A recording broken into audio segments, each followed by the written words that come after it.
première adjointe muy soxna Binta Laye di gërëm monsieur Touré bi nga xam ne moo fi représenté Emmanuel Séni Dior président ENDA Sahel di gërëm aussi ki nga xam ne mooy Mame Mergane nga xam ne moom suñu partenaire financier la moom également moo fi représenté waa CEPAM teewal fi également coopération espagnole yëpp di gërëm aussi madame Doy bi nga xam ne moom mooy coordinatrice su Pôle Sada bi nga xam ne moom projet Suxali Jigéen bii moom moo koy coordonné dama ànd ceeg moom tey nag dañuy gàttal parce que monsieur le maire dafa am empêchement waroon nañu démarrer depuis 10 heures tey dañuy def cérémonie de clôture du projet Suxali Jigéen waaye yéen ñëpp xam ngeen ne Suxali Jigéen moom kenn du ko dee waaw dañuy ñëw rek def officiellement mais dañuy continuer di ànd ak yéen liggéey di gërëm également waa Tëngéej fi teew waa Pikine Nord également teew nañ fi waa Rufisque Est ak waa Pikine Ouest plateforme locale yëpp yi jàppale Suxali Jigéen ñi ñëpp teew nañ. Cheikh damay tënk ndax jotaay bi rek doy na wax. kon alhamdulilah rabbil alamin damay jiite ci nuyoo bi rek sama mère ndax dëkk ñi su neexee ndey yaa tey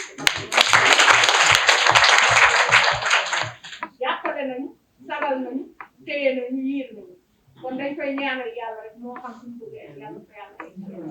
te yàlla bàyyi ko nag waa population bi kàttan yàlla di nuyu madame la maire di tax ma ciy teg madame la maire mooy jotaay bi ñaari fu ñu ko daan def moo daan teew te di ko yónni nag ñuy ndaw lu mokkal kon dañ koy sant bu baax di nuyu madame la maire ñaane mu lay yóbbu ci nuyu bi amul jàll xam ne ne bu teewul fii tey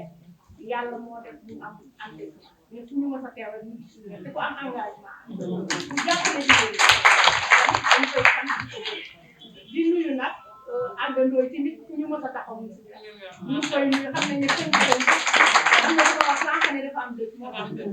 kon ñu ngi koy yóbbante nuyoo di yóbbante nuyoo Pape Gorgui Ndong di ko wax na nag ñeenti maire yi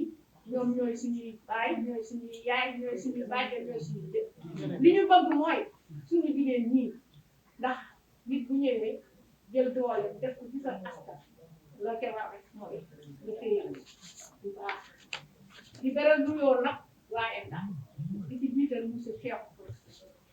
Touré mag la moo xam ne dañ koy ñaanal yàlla gudd fan ak wér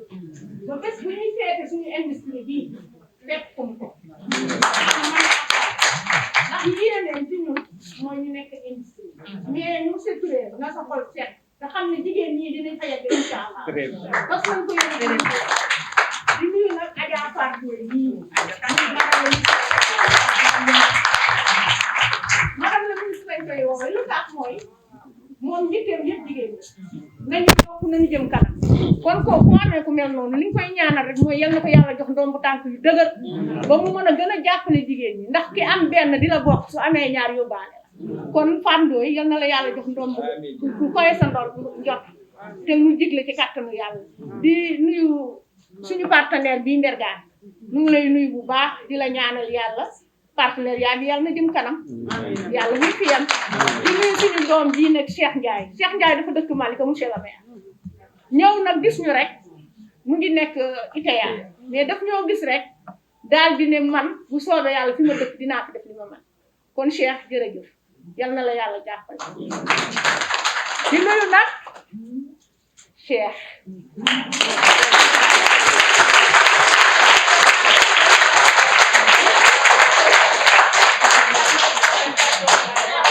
ndax nee nañu nit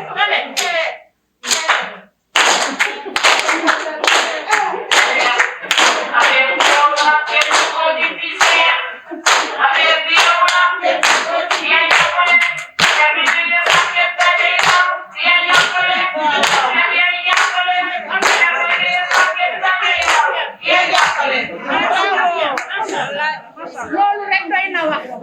ndax nit ki muy wàcc sur le terrain muy jànkoonte nit ku nekk boo amee jikko rek jikko ba dina feeñ mais jikko bu rafet rek lañ gis yal na la yàlla def mag mu am ñax yal na nga dund ba dund sàppi la li nga yéene yal na la ko yàlla def amiin bu ma fa jógee nag plateforme bi dañu am ñeenti commune yëpp dajaloo ni ma yàlla jiite te ëpp ma fi xam-xam maa fi gën a néew xam-xam laay wax mais dama leen di sant bu baax sama premier adjoint mooy Pape Diagne ma le Pikine Nord Ngoone Tuy mii Pikines ak Ouest dama kaa mën ak Awa Silla mais di trésorière moom tamit yore Tëngéej jiite plateforme bu Tëngéej maa ngi nuyu yéen ñi fi ñëw yëpp sañu gan ñi ñu ngi leen di siyaar bu baax di leen dalal jàmm di wax yal na leen yàlla indi na leen ci jàmm yal na leen yàlla delloo ci jàmm di nuyu nag président délégué de quartier bi gis nga ni mu toll nii gore rek ko ko tax a toll yàlla def na ne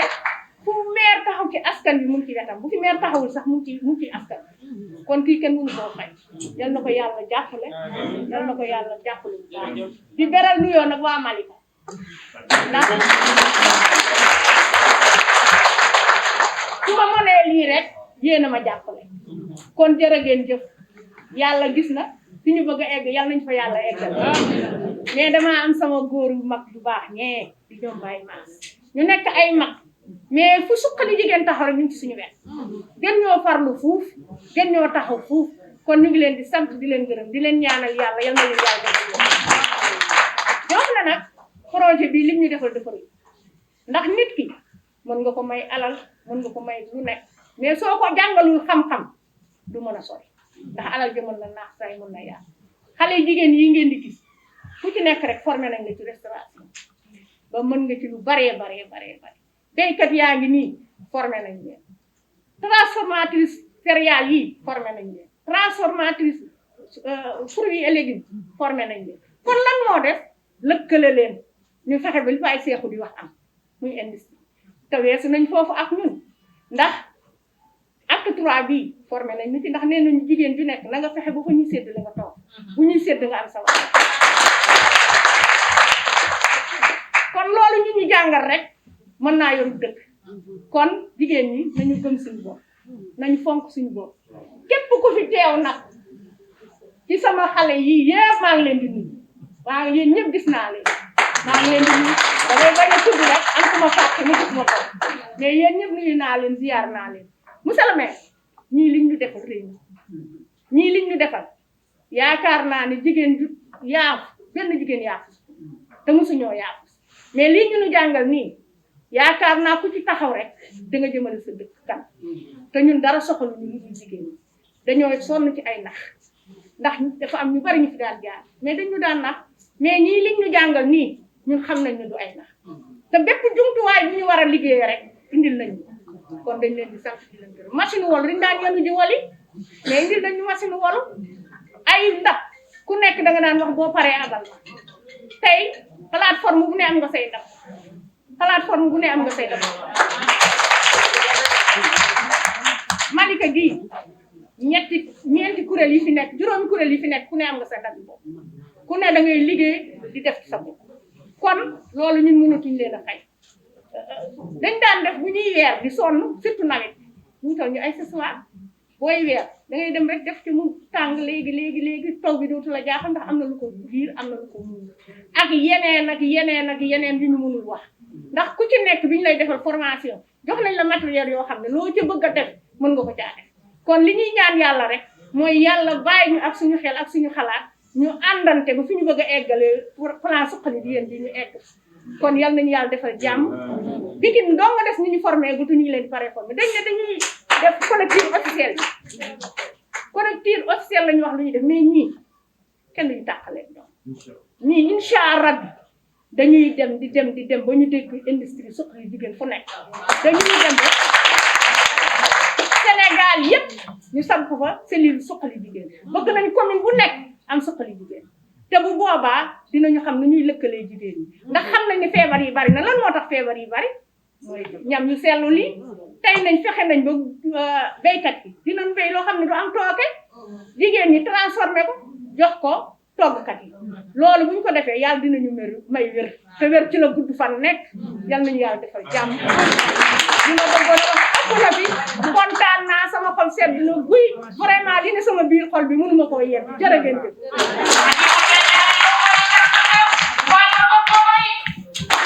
sama waaji kenn du ne boobu boor ñaani la koy dakk sër mooy dakk taway xoolal jigéen ñi kenn du ne boobu boor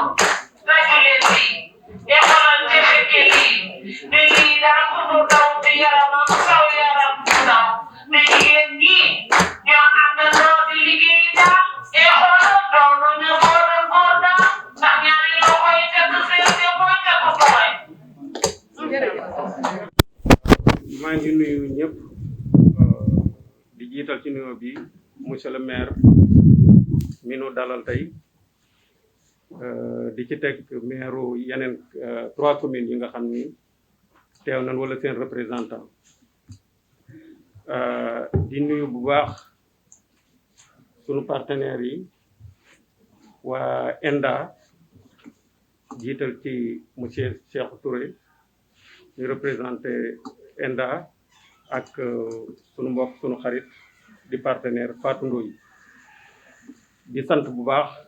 ni ngeen ko defee te nu bëgg ci trop le chargé de projet Cheikh Sey di rafetlu liggéey bi nga xam ni liggéey na ko ca ngeen témoigné ko ñoo ngi nuyu bu baax présidente plateforme soxna Khoudia Sow ci kàddoom yu rafet ak témoignage yi nga xam ni def na ko ñoo ngi nuyu yéen acteurs et actrices yi nga xam ni yéen a nekkoon ci projet bi jàpp ci ba liggéey bi aboutir toll fi mu toll maa ngi nuyu képp koo xam ni teew nga ci salle bi sa tur ma ak sant ku ma xam ak ku ma xamul ku ma gis ak ku ma gisul donc bu dul woon question de protocole yaakaar naa du ma soxla wax ndax Fatou ngi fi Cheikh Seye ngi fi wax nañ wax ju rafet surtout Cheikh mi waxagul ba pare soxna Khoudia Sow wax na li nga xam ni comme partenaire ENDA-GRAF liñ bëggoon dégg la moom mooy que ni projet bi am na ay jéego yoo xam ni yóbbu na ko fa askan wi ca mooy doon objectif bu projet bi ñu gis ni loolu am na ay objectifs yu am solo ay jéego yu am solo yoo xam ne projet bi indi na ko comme ni ko Cheikh waxee it mu nekk loo xam ni continuité la dañuy def clôture officielle mais dañu ñaan yàlla liggéey bi continuer avec l'appui des maires bi yi nga xam ni mosut a manqué kon nag du ma sori ci wax bi da ngeen may rek peut-être pour des questions de partenaires ak de communication ma lire rek tuuti baat en français waaye daal li ma bëgg a seereel askan wi moom mooy que ni kontaan nañ ci projet bi kontaan nañ ci sunu partenaire ENDA-GRAF kontaan nañ ci participation population yi kontaan nañ surtout ci jàppale mairie yi nga xam ni ci la cadre projet bi kontaan déroulé wu ñu ñaan yàlla continuer liggéey bi ndax rek lii ab étape la rek dañuy ñaan yàlla dugg ci yeneen secteur wala secteur bi nekk ñu gën ci xuus projet bi gën a mën a soqali askan wi gën a mën a soqali jigéen ñi avec bien sûr la participation des autorités donc peut-être quelques mots rek à l'intention des partenaires yi nga xam ni waroon nañ teew ca teewunu donc vous me permettez de lire un peu mon discours en français. Chers maires des 4 communes de Malika, Rufisque Est, Pikine Ouest et Pikine Nord, cher président de ENDA-GRAF, madame la présidente de la plateforme nationale, chers présidents et présidentes des plateformes locales, chers partenaires, chers invités.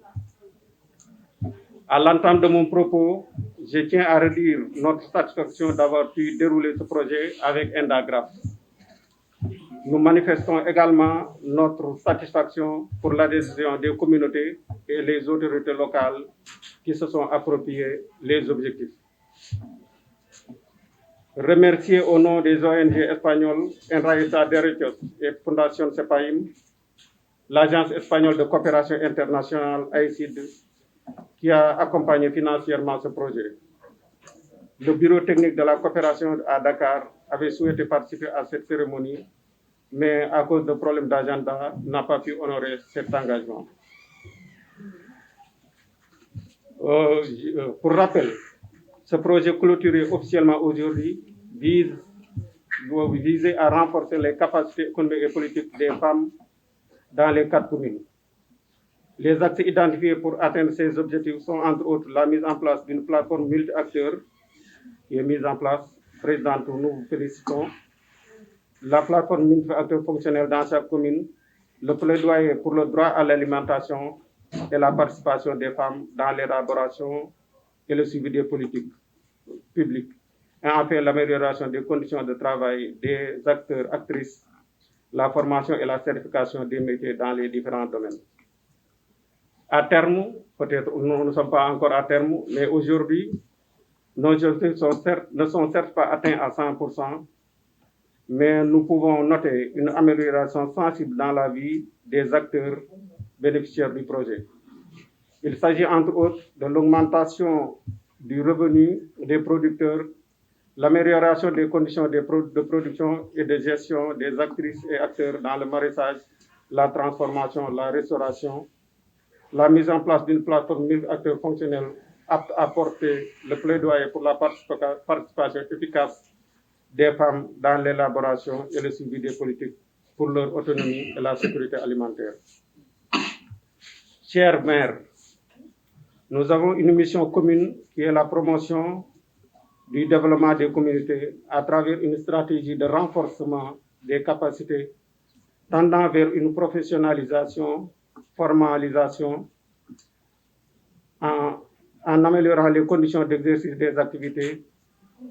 en améliorant les conditions d'exercice des activités économiques productives. Ce credo,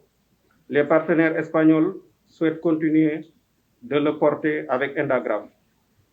En conséquence, nous continuerons de toujours travailler pour la pérennité des acquis de ce projet. Pour terminer,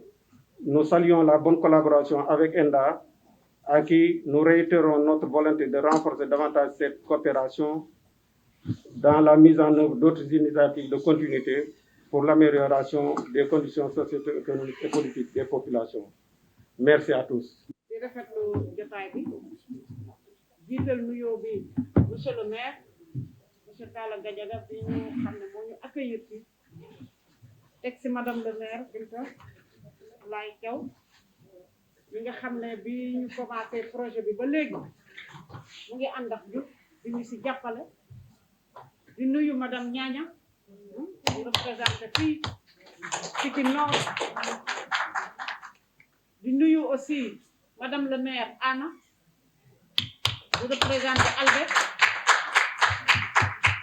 di nuyu encore suñu papa suñu kilifa mu monsieur Touré nga xam ne fu ñu taxaw na daanaka formation yi ñuy def yëpp moo ñu si jàppale di nuyu nag suñu mag suñu càmmañ suñu xarit suñu rakk di Mbargane nga xam ne yàgg nañoo collaborer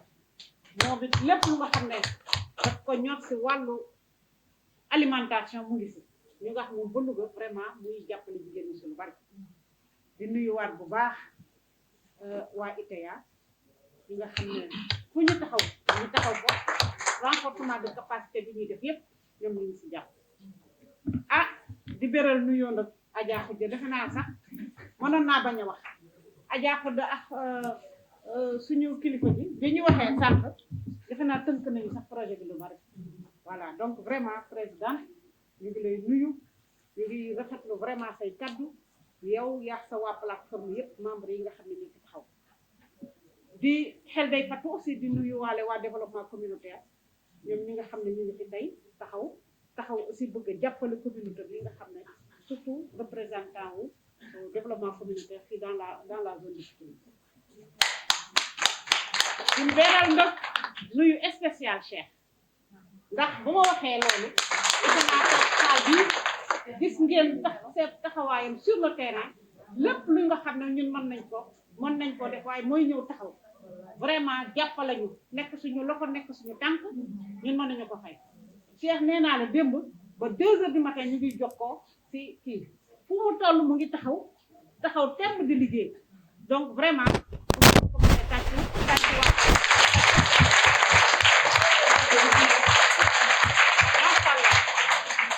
donc tey dañu ñëwoon rek indi benn tënk bu daw ci projet bi nga xam ne moom la ñu tuddee fàtte naa aussi sama collègue bu ENDA yi fi taay yëpp waa communication ñoom gisee ñoom ñëpp aussi vraiment ñu ngi leen di taxaw ñu ngi leen di nuyu ñoom Binet vraiment Pierrot gisee ñooñu ñëpp vraiment ñu leen ak monsieur Soukouma mu ngo xel day fàtte vraiment collègue ENDA yëpp nekk benn jàppale ñu pour que liggéey bi mën a avancer loolu aussi dañ koy rafetlu bu baax donc tënk bi tey moo doon dañuy tënk rek comme dañu ne cérémonie de clôture mais ñun dañu ne du clôture parce que lii duñ ko clôturer dañuy continuer parce que bëgg nañu foofu ci nekk am sa entreprise fu nekk am sa industrie dans les communes donc pour ñu fàttali rek contexte bi moo doon que li waroon projet bi judd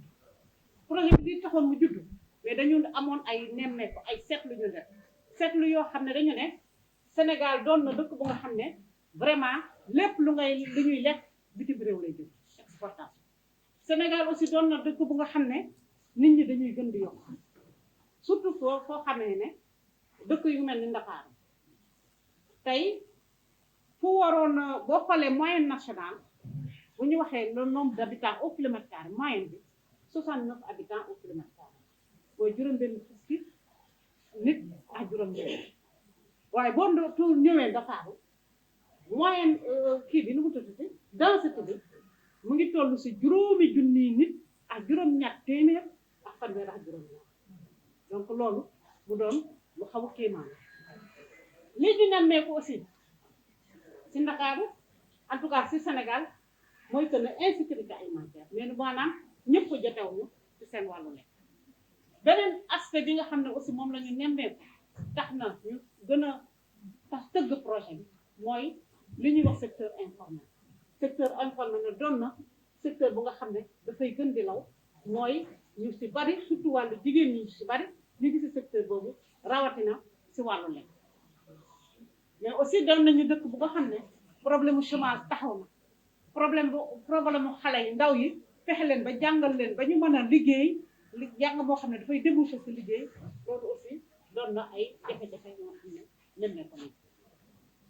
waaye terewul état mu ngi tëgg ay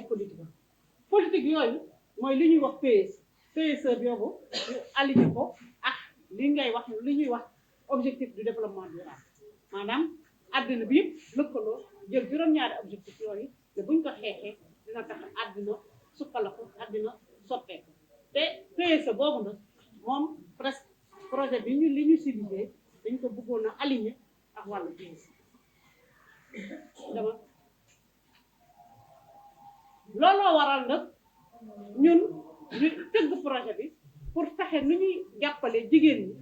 surtout pour ñu mën a seen liggéey boobu nga xam ne ñu ngi koy liggéey si wàllu sécurité alimentaire jigéen bi mën si dugal seen loxo bu baax ñu mën leen si jàppale te bi ñuy tëgg projet bi nag dañ see ànd comme niñ ko waxee sànq ak waa AECI ñoom ñoo ko financé mooy coopération espagnole ànd ak waa CEPAM mooy ñi fi toog nii ñoom Mbargane ànd ak beneen organisation bu ñu tuddee Andreïse Derechos maanaam s'enraciner dans les droits kooku mooy projet espagnol bi nga xam ne ñooñu si jàppale programme bi nag ñu duppee ko si ñeenti communes yi Pikine Nord Malika Pikine Ouest ak Rufisque Est ñu waroon a jàppale nit ñi si diiru ñaari at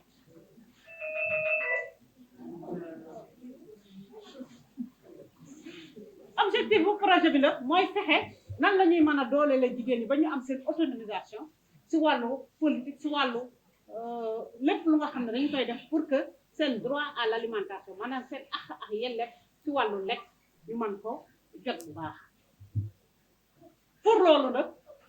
ñu ne programme bi dañu war a jàppale renforcer capacité jigéen ñi ñoom ñëpp pour que ñoo loolu ñu mën a am lekk bu mucc ay résultat yi nga xam ne moom la ñuy séenu ñetti résultat la bu njëkk mooy nan la ñuy fexe ba tàggat jigéen ñi ci wàllu mbay ci wàllu transformation ci wàllu restauration ba seeni man-man mën a yokku ci liggéey boobu ñuy def ñaareelu résultat bi mooy ñu fexe teg benn plateforme bu nga xam ne dafay lëkkale ñetteelu résultat bi mooy ñu fexe ba jigéen ñooñu nga xam ne ñu nekk dans le secteur de la transformation du maraîchage ñooñu ñu daal di mën a taxaw dem ci seen i ñi leen yilif maanaam seen i maire jàmbat leen seen i soxla ba loolu ñoom ñu mën koo faj donc ñetti résultat yooyu moom la ñu amoon donc ñu war a liggéey donc ci ñetti axe bu njëkk bi mooy wàllu formation waaye wàllu tàggat dem ba am seen lijaasa ñaareelu axe bi mooy nan la ñu mën a liggéey yi ñuy liggéey ñu améliorer conditions yi ba liggéey bi mën a jëm kanam ba qualité yooyu ñuy wax qualité yooyu nekk. ñetteelu axe bi mooy lépp lu waa jëm ci wàllu gouvernance maanaam jokkaloo ak seeni njiit jokkaloo yéen ci seen biir et cetera plateforme yi yooyu yëpp loolu mooy ñetti axe yooyu nga xam ne projet bi jël na activité yi ñu jëkk a def nga mooy wàllu situation de référence maanaam def benn gëstu bu nga xam ne daf ñuy permettre kenn ku su nekk ñu dem xam fa nga commencé xam fa nga nekk aujourd'hui ak bu la projet bi jàppalee ba pare fan nga war a toll loolu aussi ñu def ko ñu def ay formation ñu def aussi série de formation yi xam nga mais ku wax na ko sànq dem ba décentralisation dem yeneen ak yeneen ak yeneen donc yooyu c'est trop vite encore demaat voilà donc yooyu la ñu nekkee woon ñu dem aussi si wàllu formation yi donc leadership maanaam nan ngay fexe ba mën a man sa bopp di wax say soxla ainsi de suite di wax aussi wàllu plaidoyer nan nga si mën a taxawee ainsi de suite donc formation yooyu du ñu duggaat si activités yi mais bu ñu paree dinañ leen wan bande photo bu nga xam ne dafay retracer activités yi nga xam ne moom la ñu defoon si wàllu projet bi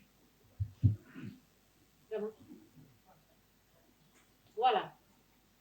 par rapport à loolu ñu bindoon comme résultat yi ñuy xaar bii ñu paree si projet bi waaw beneen activité mooy wàllu gouvernance boo xam ne dama voilà par rapport à activité yooyu ñu wax moom lañ doon xaar si projet bi yii ñu jot a am si ñaari at yi nii la tëdd xam nga activité bu njëkk bi dañu waxoon ne nañu fexe dooleel jigéen ñi ba seeni compétence yokku ba ñu mën a liggéey bu baax loolu nag dañu jëloon li ñuy wax indicateur maanaam joxañ lu nga xam ne danga siy taxaw pour mën a natt ne résultat bi am naa ko wala résultat bi aw ko donc indicateur bi ñu jëloon boo ñëwee si wàllu ñiy bay dañu ne woon seen production dina yokku de 10% production annuelle bi en moyenne producteur bu nekk dina yokk 10%. bu ñu ñëwee donc année bu njëkk bi mooy 2019 bi ñu ko xoolee production bi mu ngi woon ci 722 tonnes par producteur année bi ci topp mooy 2020 ñu dem ba ci 788 tonnes bi ñu ñëwee ba ci 2021 ñu nekk ci 1056 tonnes donc loolu da lay wan ne production bi ñu doon xaar mu yokk ci 10% projet bi tax na ñu ngi ñëw ba 45% d'augmentation tàccu leen loolu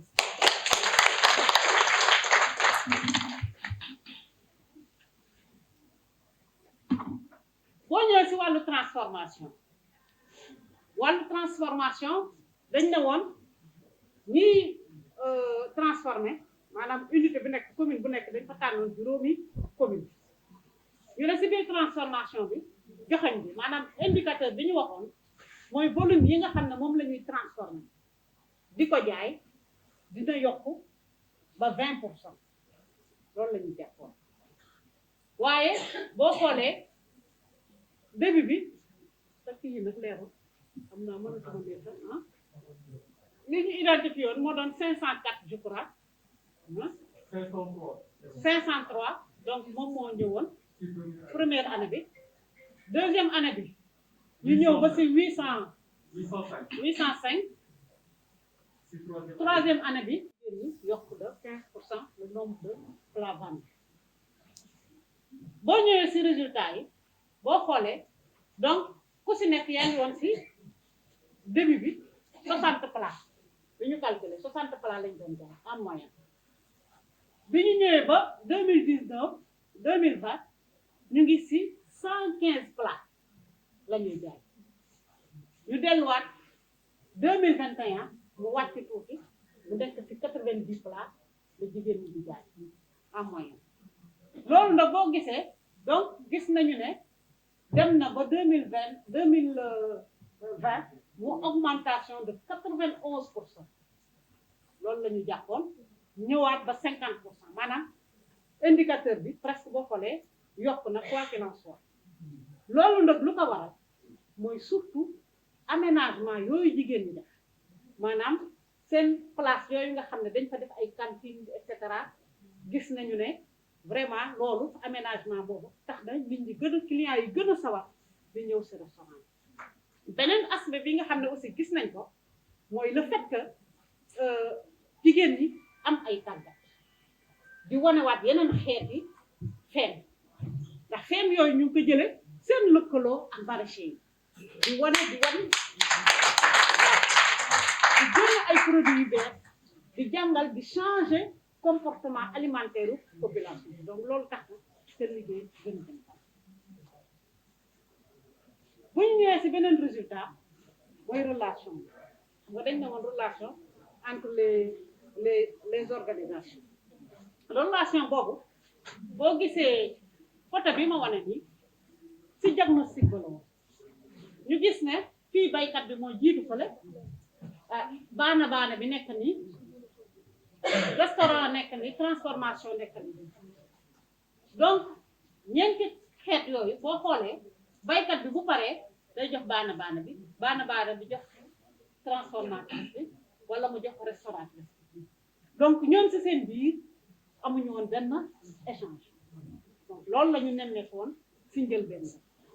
waaye tey bu ñu ñëwee si baykat yi gis nañu ne am nañu ay relation yu ñuy développé ak ñeneen ñi maanaam boo xoolee tey baykat bu nekk buñ la laajee ndax am nga relation léegi ak ñeneen ñi presque 60% baykat bi defe naa am nañu relation ak ñeneen ñi suñu ñëwee si transformatrice yi ñoom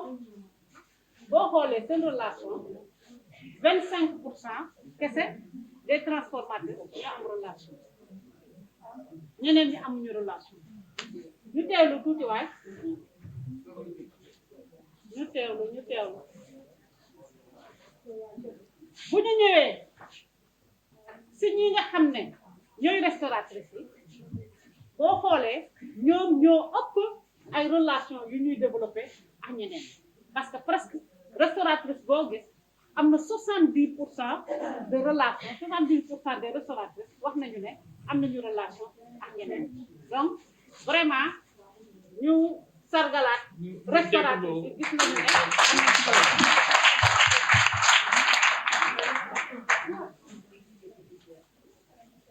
beneen pàcc bi moo doon fexe ba organisation yi gën a lëkkaloo seeni autorité dem ak ñoom muy plaidoyer boobu ñu waxoon mooy troisième résultat dañ koy jël par commune bu ñu ñëwee Pikine Nord gis nañu ne maire bi jàppale na jigéen ñi par exemple fu ñu taxawee waroon na soxla ay fourneau fu ñu soxla woon ay cantine maire bi génn na poosam jàppale jigéen ñi pour ñu am bu ñu ñëwee Malika mooy li ma doon wax sànq gis nañu ne maire bi dem na jënd 2500 kits alimentaires muy valeur 22,500,000 mu ne jigéen ñi jox naa leen lii pour ngeen jàppale ñu delluwaat mu subventionné aussi cantines yi quelques cantines ñëw na fexe nu muy réfectionner aménager yaatal maison de la femme pour que jigéen ñëpp la bu ñu ñëwee sur Rufisque Est maire ba aussi joxe na subvention ne léegi bëggatul sax fa jigéen ñi daan jaayee léegi ñëpp nañu yori kan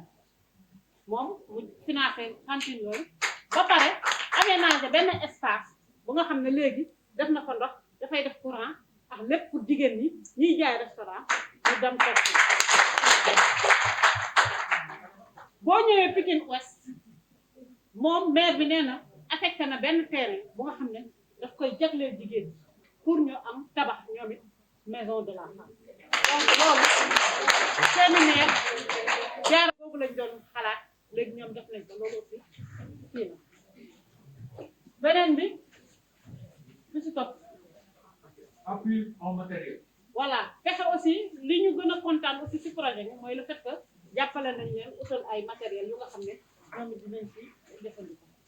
ci topp Création de la plateforme. voilà le fait que aussi ñu tabax plateforme ba nga xam ne ñoom ñëpp dañ ciy ànd di liggéey di xàcceendoo di dóorandoo loolu aussi doon na résultat bu positif bu nga xam ne jigéen ñi kontaan nañ ko ci projet bi. Suivi renforcé. voilà le fait que aussi ñuy ñëw di leen nemmeeku di ànd ak ñoom loolu aussi doon na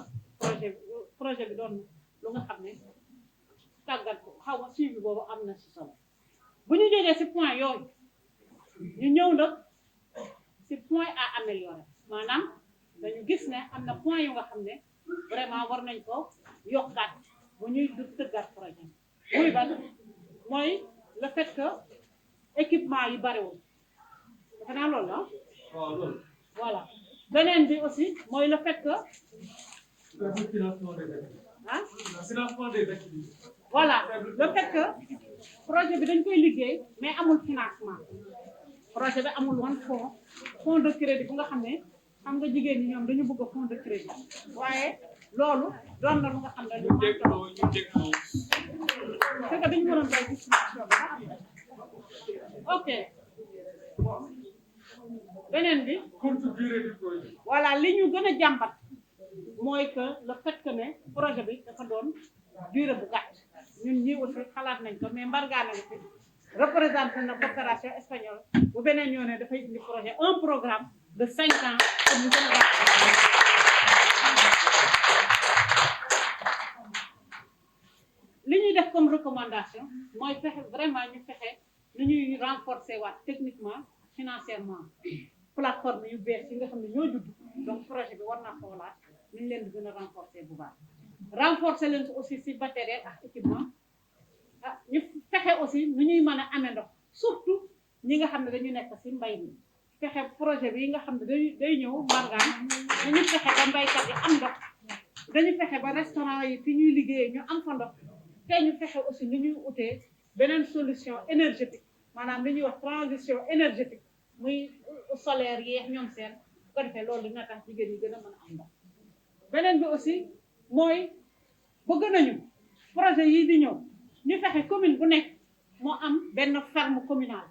ferme bu nga xam ne vraiment ñëpp dinañ si mën a gis seen bopp di si mën a liggéey lu weesoo loolu mu doon modèle bu nga xam ne école bu baax Monsieur le maire. pare naa presque def benn fonds de crédit aussi renforcer plaidoyer bi pour que projet yi gën a mën a pare ñu def aussi un dispositif de suivi rapproché bu nga xam ne day tax jigéen ñi gën a mën donc loolu laa amoon si lu ma leen di jërëjëf. Bintaan si wetam dama dugg si bunt bi ne ko ana sa seex mu ne ma moo ngi si biir su ma leen fi fekkee ñu àndandoo plus de 20 ans dans le parti démocratique sénégalais su ma leen fekkee fi dama leen di sargal jox leen seen wàccuwaay ñuy samay mag nag ñuy samay mag lool ñu àndoon lool di liggéey mu rafet lool donc tey sama xol dafa sedd bi ma leen gisee ndax dañ ma yóbbu fu bare di nuyu aussi Fandoy Fatou jigéen ñi war nañ laa gën a tàcc gën laa njukkal Fatou projet bi fi ko indi ak commune yi nga tànn ba yóbbu ko fa maire yooyu yëpp sont des maires yoo xam ne dañ leen a xam partout dans le Sénégal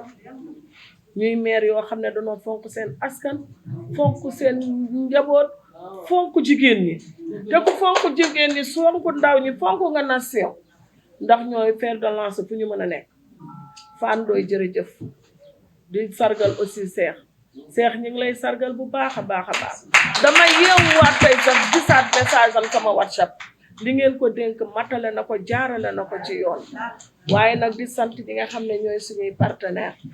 lii ñëpp wax rek laa leen di wax doyaluñu de na ngeen ñu dool di ba jigéen ñi gën a sukkaliku plateforme baa ngi fi tànk mi ngi fi ba tàggoo woo leen ak ñun di nuyu suñu papa Cheikh Touré papa le modérateur su ma la gisee samay xol day sedd ndax xam nañ ne duñu tardé ndax dañ ko jaarale chronogramme bi si yoon di nuyu jigéen ñi ma jàkkaarloo di nuyu délégué yi di nuyu imam yi surtout nag waa Pikine Nord man dama leen di sant bu baax a baax bu dee ci maraîcher yi Tafa ngi ne leen Pape Diagne ngi nii sama kër jëndatuma fa salaat billaay wallaay sama doom bi muy takk jabar dañ ma may salade ba salade bi des sama kër céréales yaa ngi nii rakki mi ngi ree ci yéen laa jëm tam xarit du ma jënd cere ñoo may jox cere ak araw ak lu nekk ñoom bàjjen Mari Jaw kon bu ma leen fekkee fii restauratrice yi la présidente moo ngi fële Adja Ndey Jaw mi ngi si ginnaaw laaj leen ko nu ma nekkee moom ci laa xam bi cere mi bu nu guddee mairie sax moo ñuy may cere ñu reer moo ñuy defal yëpp madame la présidente Adja Ndeye Diaw moo jiite restauratrice ci Pikine Nord moo ngi fële ci ginnaaw kon du ma def rek lu dul sant ak ngërëm ci turu monsieur le maire maa ngi ñëw nag ànd ak sama délégation bu cabinet maire ñoo ngi nii taxaw le CC Ibrahima Mandiang moo ngi fi maa ngi ànd ak aussi ñi nga xam ne ñoom it ay restauratrice la ku mel ne Fatou Faye ku mel ne Fatou Diagne moom suñu feebaree supp bi si walay def sax ngoon di ma ko yónnee kon dama leen di sant di leen gërëm plateforme bi ñoo ngi ñaan maire bi ngeen xam ne boole ngeen ay naataangoom maire am def ko ambassadeur ñun dinañ ci topp ak lu ñu mën ci toppee dox ngeen ci nag ut audience bi ba sonn waaye booba fekk na Macky Sall nga ko jàpp rek tëye ci bubbam di ko topp rek di ko topp ba amul woon benn temps ba tey yàlla sottal na ñibbi na ca moom dina gën a neex dina gën a saqal te dinañ ci gën a tëye insha allahu rabbi ñoo ngi leen di sant bu am commencement te amul fu muy yem Fatou nuyu naa ñëpp bàyyiwuma kenn képp ku ma tuddul sa tur waa ITEA yéen tamit yéen ñi ko def ba lekk gi sell ba amuñu problème yéen tamit ñoo ngi leen di sant bu baax a baax di ñaan yàlla fii ñu commencé yàlla nañ ko àggale ak bismillahi rahmaani rahim di gàttal rek naan leen jërë ngeen jëf jërëjëf maa ngi nuyu ñi fi nekk ñëpp ku ci nekk ci sa tur ak sa sant di la jox sa wàccuwaay di ci jiital monsieur le maire ak ay nattangoom ak képp koo xamante ne tey yaa ngi toog fi ñetti tënk laay def jiital ci ne Emmanuel Seny Ndione nekku fi mais nee na mel ne mi ngi fi mi ngi jéggalu ci li mu fi teewul dafa am yeneen contrainte mais nee na ma gërëmal ko Fatou ak équipe am vraiment li ñuy def mucc na ayib di ci boole parce que ñun suñu équipe dañ ciy boole ITEA duñ ko jël comme partenaire institutionnel mais ITEA ci ñun la bokk kon Cheikh ñu ngi lay nuyu di la jox sa wàccuwaay kuréel yi ñeent lañu bu njëkk bi mooy collectivité locale yi nga xame ne ñu ngi fi tey nekk ak monsieur le maire Emmanuel nee na mu ngi leen di gërëm di leen sant di leen jox seen wàccuwaay bi ci tegu mooy les partenaires wax nañ développement communautaire partenaire institutionnel mais aussi suñu partenaire au développement ñu ngi leen di gërëm di leen sant Emmanuel nee na mu ngi leen di sargal bi ci topp mooy soxna Khoudia sa plateforme bi nga présider ak ñi ci nekk ñëpp Emmanuel mu ngi leen di nuyu di leen gërëm di leen sant di leen jox seen wàccuwaay bi ci topp mooy képp koo xamee ne tey teew nga fi te Emmanuel cité wu la ñu ngi lay gërëm di la sant di la jox sa wàccuwaay nee na nag li mu dénk Fatou muy ay défi mi ngi ci am na ay résultats yu mu présenté waaye daf koy limaat muy juróom-benn mooy consommer local tant que ñu ngi importer li ñuy lekk Sénégal du développé wu kon Fatou loolu ci say sas la bokk léegi beneen bi mooy autonomisation de la femme dañu bëgg a jigéen bu góor takkee tubéyam moom mu takk sërëm ñu ànd di liggéey bi ci topp mooy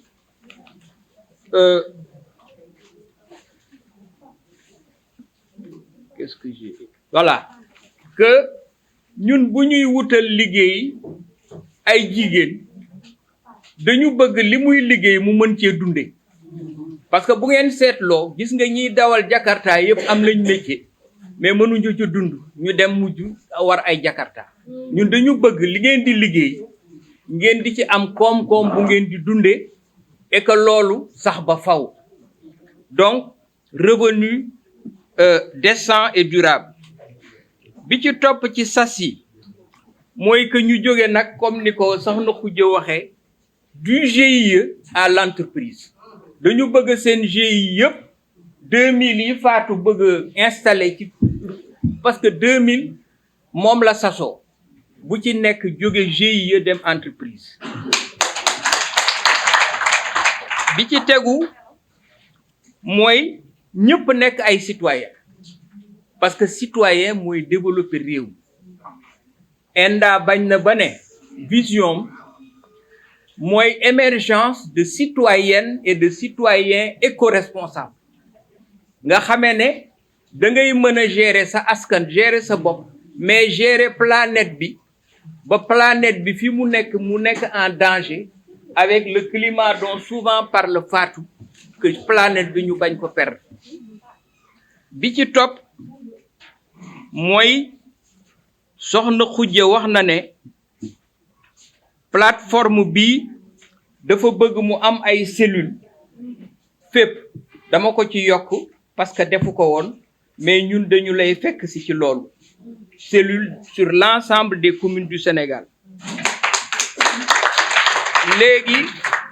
ñu ngi gërëm nag ci pour terminer Fatou ci résultats yi mu am wan leen ko léegi mooy augmentation de la production augmentation de la transformation et augmentation de la restauration. Je vous remercie de votre attention. jàngal man ngeen koo appliquer su ngeen jógee ca école ba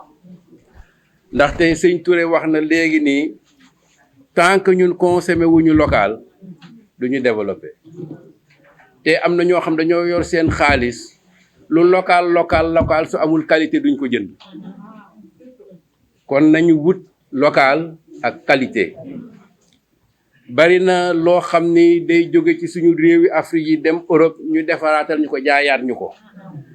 nañ ko fexe defaral suñu bopp te man nag li ma gën a bëgg yéene leen ngeen jëm kanam